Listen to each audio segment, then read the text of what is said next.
This is Dr. Stewart from Timonium Foot and Ankle Center, and I'd like to take some time and talk about ingrown toenails. Ingrown toenails are one of the most common things I see in my practice. They can really be a great source of pain, and they can happen in anyone. They can happen in children, adults, elderly, men, women, anyone. They can happen in babies.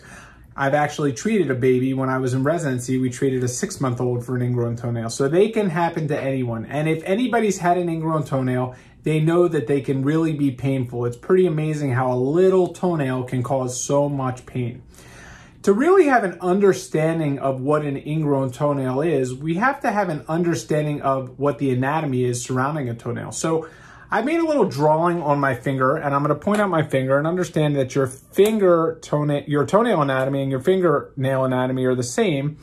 And if you look carefully, you can see on the nail, there's this little moon-shaped white area of the nail that's called the lunula of the nail. And what that lunula is moon-shaped, it represents the nail matrix. And I've drawn on my finger here, and the nail matrix actually extends underneath your skin. And if you were to lift the skin up, it actually attaches to the bone.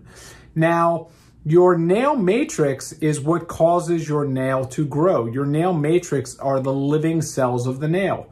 Anything beyond the nail matrix, anything from here out, is actually dead tissue. It's thickened skin or thickened keratin cells, which a nail is. A nail is an appendage. So what is the function of a nail? A nail functions to protect the underlying tissue. And what lies under your nail is skin and then bone. Your bone is right underneath of there. So nails form a protective, they serve as a protective appendage to your underlying bone. Now, nails attach to the underlying tissue, kind of like tiles attached to the floor. If you've ever seen tiles laid down, you see how the lines are made in the adhesive with a trowel, it's called. And the tile on the other side has some grooves underneath, and you take them and you put them together and they get stuck and tight together. And that's how they adhere to one another. And that's the same principle with a nail and the nail tissue. Basically, if you have ever seen or had trauma to a nail, you may jam your toe or hit your toe, and people will come in and they'll say, my toenail is black and blue, and they're panicking. And all that generally is dry blood. But when that blood gets underneath, it can elevate the nail up and make the nail dissociated, which means unattached from the nail bed, and the nail can fall off. That can also happen from conditions like fungus. I've drawn a little picture here, just in case you couldn't see well on my finger, that this again is the nail matrix, and this is the nail itself.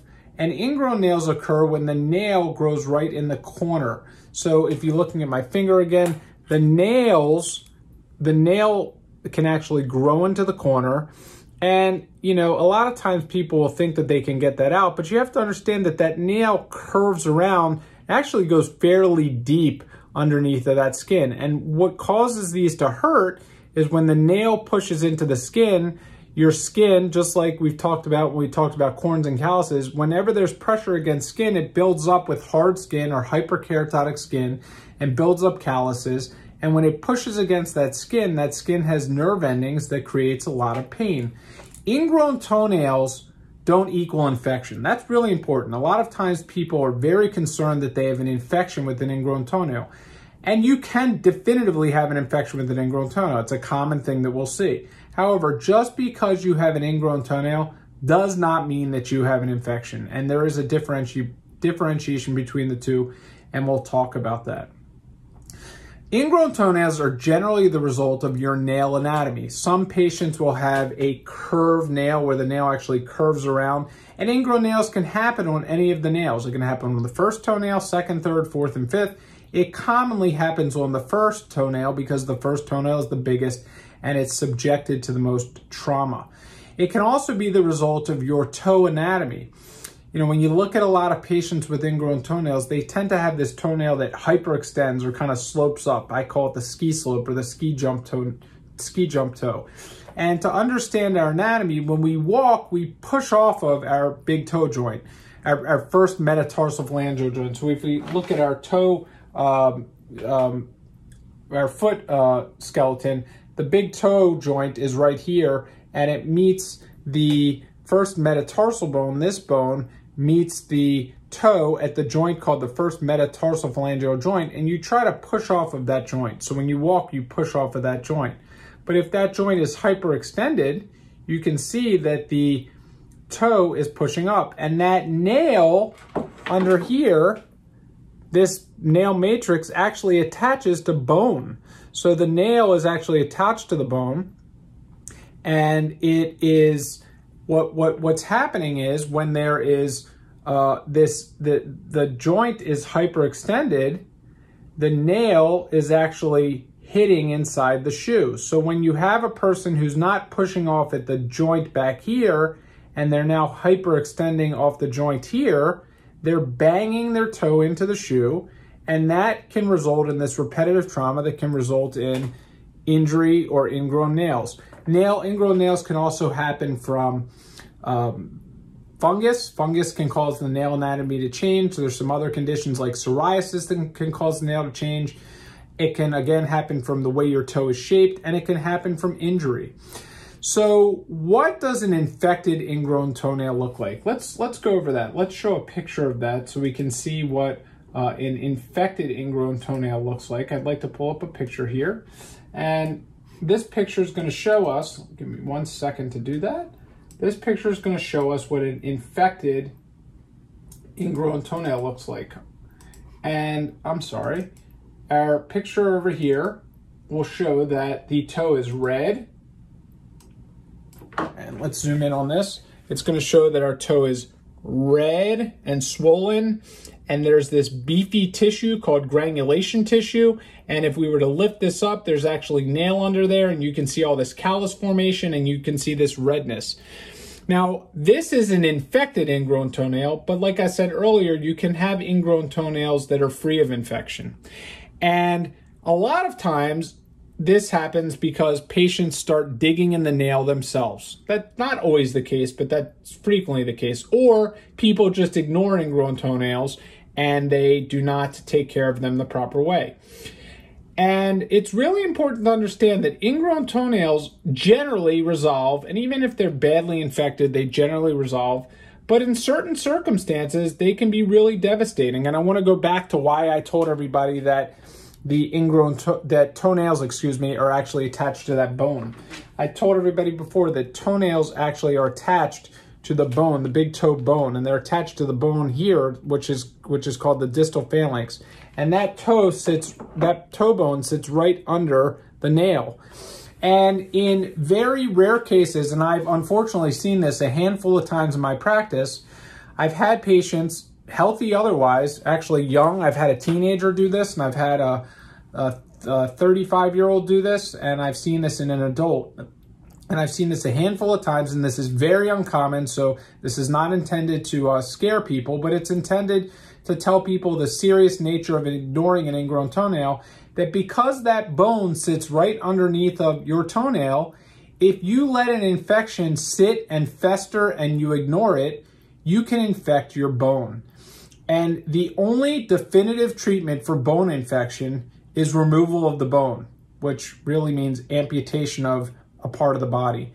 And if bones get infected, that can result in amputation of a toe or part of the toe. And unfortunately, I've seen that happen, and it's something that's very avoidable. So ingrown toenails should be taken seriously. And usually people take them seriously because they're painful and they don't want to be dealing with pain. But we will also find that a lot of people, particularly children or people with anxiety, will not want to come to be seen for their ingrown toenails because they're afraid of the pain associated with treating an ingrown toenail. Well, the pain of this right here is pretty bad to begin with, and trying to dig it out yourself without anesthesia is very uncomfortable, very challenging. And I really will tell you that I commonly hear when people come in with ingrown toenails that they're very nervous and very anxious about having any treatment on their ingrown toenail. And then when they come back for the follow-up, their common comment is, wow, that was not nearly as bad as I thought it was. And the pain relief that I had from getting my ingrown toenail taken care of is so much better than dealing with the pain of the ingrown toenail or the infection. So let's talk about what we do to treat these. If there's no infection, we don't have to worry about treating it. But in the case of an infection, we do. We need to get these patients on antibiotics. And there are different pathways to treat ingrown nails. But generally speaking, we do procedures where we want to eliminate the ingrown nail from growing back. And I'm going to make a little drawing real quick here on our picture that I had, and I'm going to show everybody what we do. And basically, if we go back to our picture here, I've extended this nail matrix under the skin to match my fingernail. And what we're doing is we're cutting a slice of the toenail out, a slice on the side of the nail. We're removing a piece of the nail. And on my finger, that would basically be that we'd be taking a portion of the nail. We try to make this a small portion, just enough to eliminate the ingrown nail. And we do try to keep the cosmetic appearance of the nail in mind, okay? And what we're gonna do here is we're gonna cut this nail out, and generally speaking, we will put an acid back here all along the side of the nail on the nail matrix. We'll put acid underneath the soft tissue and on the nail matrix. And the premise of that is to chemically burn the nail cells. Those nail matrix cells, which I told you earlier, cause the nail to grow out. We chemically will burn them so that the nail does not grow back in that area. So essentially, the nail will now be smaller. You'll take my finger and we'll eliminate a portion of the nail, and the nail will be smaller. And I'm going to show everybody a picture of my toenail that has previously had this actually done on both sides of the nail. And I want to show everybody what an ingrown toenail looks like once this has been done. So if we zoom in, this is my toenail, and I can show you that I actually had this done twice. When I say twice, I've had it done on both sides of my big toenail. One of them when I was about 13 years old, and the other one of them when I was in my residency. And quite frankly, I don't remember which side was which. But you can see that my nail has been removed, and it's nice and straight, and it's a little narrower. There's a little piece of nail on one side that grows back a little bit, and this is something that can happen, but this does not bother me. And one of the things that can happen for people is that they can get a little regrowth of the nail. So this chemical procedure generally works. And I will tell you, a handful of times a year, we will have patients where we put the chemical in there and their nail regrows. And that has nothing to do with anything the patient did. That has nothing to do with anything that I did. That's just the nature of the procedure. Some people will generate nail regrowth, and some of the times the nail regrowth is non-painful, and just like in mine, you see I have a little piece of nail, but it doesn't bother me, and there's no reason to take more nail out. In other times, the nail can fully grow back, and we have to do a revision procedure, and patients are made well aware of this at the first time we do a procedure, that a revision procedure needs to be done. Revision procedures can be done in one of two ways. We can do the phenol procedure, the acid procedure, where we put acid in there a second time. That's not unreasonable. If it doesn't work a second time, you definitely don't want to do that. Or we can do it a little differently, where we'll actually surgically just cut out this piece of nail, and we'll take a surgical blade and just literally cut this tissue out and remove it. And then we have to put a stitch back here. And that's for people that have recurrent ingrown nails. And it is extremely uncommon to see regrowth after you surgically excise it. Now, when people have an infection, that can always make these procedures a little more tricky, because infections, you're putting an acid in the tissue, and infections actually raise the pH of a tissue. So if we remember back from chemistry class, acids have a low pH, higher pH and lower pH put together neutralizes it. So when you have an infection, you do run the risk of the procedure not being successful. So going back to this other picture, when you have an infection, you have a couple different treatment options for this.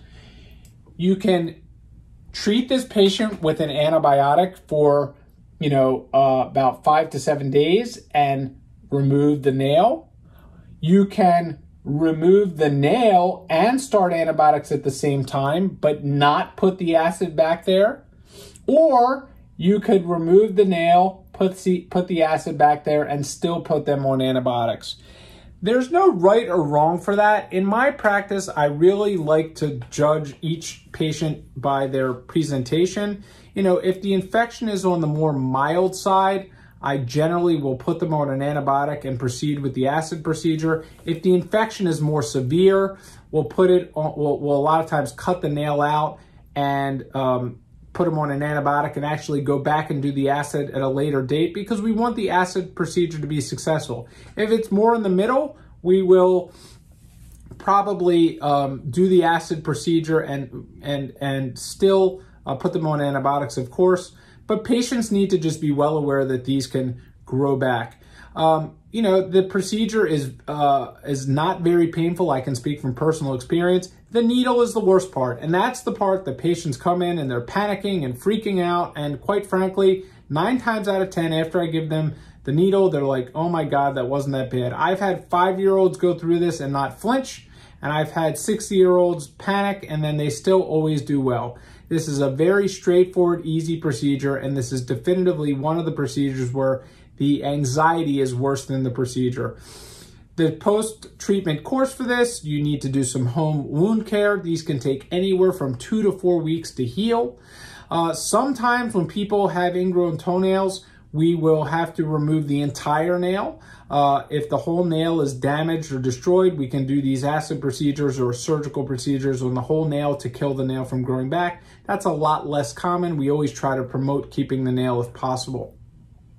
So if you have problems with ingrown toenails, would like to learn more about ingrown toenails, or if you have ingrown toenails that need to be treated, simply fill out the consultation request form on this page or give the office a call and we'd be more than happy to help you. Thank you.